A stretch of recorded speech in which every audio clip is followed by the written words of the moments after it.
ఓం శ్రీమాత్రేయ నమః. ఓం దుమ్ దుర్గాయై నమః. కనకదుర్గాదేవి నమో నమః. ఈరోజు మనం అమావాస్య గురించి తెలుసుకుంటాం. అసలు అమావాస్య రోజు ఎందుకు అంత విశేషమైన తిథి?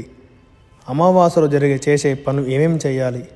అమావాస్య రోజు చేస్తే ఏం పూజ కైంకర్యం చేస్తే మన కోరికలు నెరవేరుతాయి అంటే, రోజు కంటే అమ్మవారు నెలంతా చేయకపోయినా, పూజ చేసినా చేయకపోయినా, రోజు పూజ చేసినా చేయకపోయినా కూడా ఒక్క అమావాస్య రోజు తిథి మాత్రమే మన అమ్మను ఆరాధిస్తే, ఓం దుమ్ దుర్గాయే నమః అనే మంత్రం అనుకుంటూ అమ్మవారిని ఆరాధిస్తే అప్పుడు అమ్మవారు చాలా సంతోషపడుతుంది. ఎందుకంటే అమావాస్య రోజు అమ్మవారు చాలా ఉగ్ర రూపంలో మనకు భక్తులకు దర్శనమిస్తూ ఉంటుంది.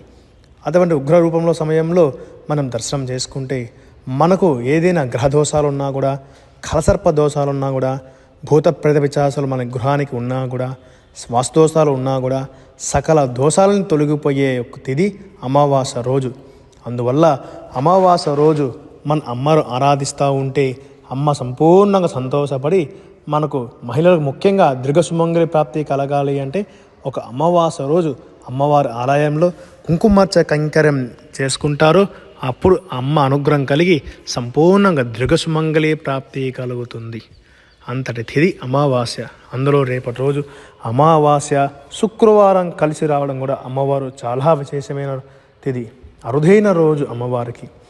మరి అమావాస్య రోజు చేసే పనులు, చేసే పూజలు ఏమేమి చేయాలి అంటే, అమ్మవారి ఆలయంలో అమ్మవారికి ఎర్రటి పూలతో అమ్మవారిని ఆరాధించడం, ఎర్రటి పూలతో అర్చన పూజ కైంకర్యం నిర్వహించుకోవడం, కుంకుమార్చన చేయించుకోవడము, మరియు అమ్మవారి ఆలయంలో గుమ్మడికాయ దీపం వెలిగించడం, నిమ్మకాయ దీపం వెలిగించడం, ఇలా అమ్మవారిని దుమ్ దుర్గాయే నమః, ఓం దుమ్ దుర్గాయే నమః అనే మంత్రం 108 సార్లు జపం చేయడం, ఈ పూజ కైంకర్యాన్ని మనం చేస్తాము అమావాస్య రోజు.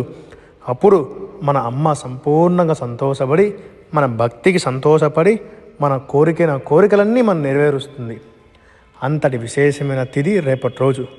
కావున భక్త మహాశయులు కూడా మనకి ఏదైనా గుమ్మడికాయ, అందుకే మన గృహానికి ఏదైనా వాస్తుదోష తొలగాలన్నా కూడా అమావాస్య రోజు ఆ గుమ్మడికాయ తీసుకెళ్ళి అమ్మవారిని తగిలించి తీసుకొని మన గృహానికి కట్టుకుంటామో అప్పుడు గృహదోషాలున్నా కూడా, గ్రహదోషాలున్నా కూడా, వాస్తుదోషాలున్నా కూడా తొలగిపోయి అమ్మ అనుగ్రహం సంపూర్ణంగా కలుగుతుంది. అంతటి పవిత్రమైన తిథి రేపటి రోజు. కావున ముఖ్య భక్తులందరూ రేపటి రోజు తప్పనిసరిగా ఆలయాల వెళ్ళి అమ్మవారు ఆరాధించడం, అమ్మవారి పూజ కైంకర్యం చేసుకోవడం, దర్శనం చేసుకున్నా కూడా అమ్మ సంతోషపడుతుంది. కావున భక్త మహాశయులందరూ అమావాస్య రోజు తిథి రోజు అమ్మని ఆరాధించండి, అమ్మ అనుగ్రహం పొందండి. అమ్మని ఆరాధిస్తూ దుమ్ దుర్గాయే నమః అని జపం చేస్తూనండి. అమ్మ సంతోషపడి మన కొంగు బంగారమై మన కోరికలు నెరవేరుస్తుంది. కావున మీరు కూడా అమావాస్య రోజే వెళ్ళి అమ్మను ఆరాధించండి. అమ్మ అనుగ్రహం ఉండండి. అమ్మ దయ ఉంటే అన్నీ ఉన్నట్టే, అమ్మ అనుగ్రహం ఉంటే అన్నీ ఉన్నట్టే. ఓం శ్రీమాత్రేయ నమః. ఓం కనకదుర్గాదేవి నమః. నవదుర్గాం మహాకాళీ బ్రహ్మ విష్ణు శివాత్మ త్రికంపం నమామి భువనేశ్వరీ. నమో నమః.